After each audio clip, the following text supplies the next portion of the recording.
দিনটা ছিল 15ই জানুয়ারি 2022। হঠাৎ করে সেই দিনটায় আমাদের জীবনে একটা খারাপ সময় চলে আসলো। মানে আমাদের বাবু আমাদেরকে ছেড়ে চলে গেল না ফেরার দেশে। সত্যিই আমরা ভাবতে পারিনি, আমরা 3 ভাই বোন আর আমাদের মা, যে আমাদের মানে আমার বাবু আমাদেরকে ছেড়ে এত তাড়াতাড়ি এইভাবে চলে যাবে। সুস্থ সবল একটা মানুষ হঠাৎ করেই এক রাতের মধ্যেই মানে অসুস্থ হয়ে সে চলে গেল আমাদেরকে ছেড়ে অনেকটা দূরে। সত্যিই কথাটা বলতে অনেকটা কষ্ট হচ্ছে।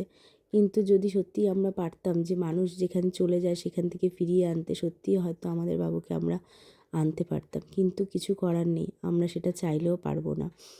আমার বাবু এত শান্ত স্বভাবের, এত ভালো একটা মানুষ ছিল, সত্যিই আমরা ভাবতে পারিনি এত তাড়াতাড়ি আমাদেরকে ছেড়ে চলে যাবে।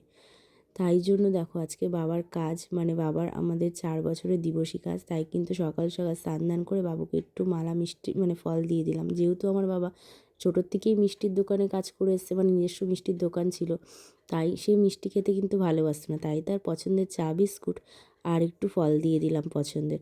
আর এই যে আজ ভেবেছি বাবার মানে উদ্দেশ্যে যে কিছু বাচ্চাকে আমি খাওয়াবো বাবার মৃত্যুবার্ষিকীর উদ্দেশ্যে, তাই কিন্তু কিছু বাচ্চাকে ঘরোয়া আয়োজন করে আমি খাইয়েছি। আমার বাবা জানো তো লোকজন খাওয়াতে খুব ভালোবাসতো। মানে আমার বাড়িতে যত অনুষ্ঠানই হোক না কেন, ছোটোখাটো করে কিছুই হতো না। আমার বাবা সবসময় বলতো যে সব কিছু বড় করে করবে। তাই হয়তো তার উদ্দেশ্যে সব কাজই ভালোভাবে হয়। যেহেতু আমি তীর্থস্থানে গেছিলাম বৃন্দাবনে, তোমরা জানোই, সেই জন্যই আরও বেশি করে বাবার এই দিনটাতে আমি কিছু লোককে খাওয়ালাম।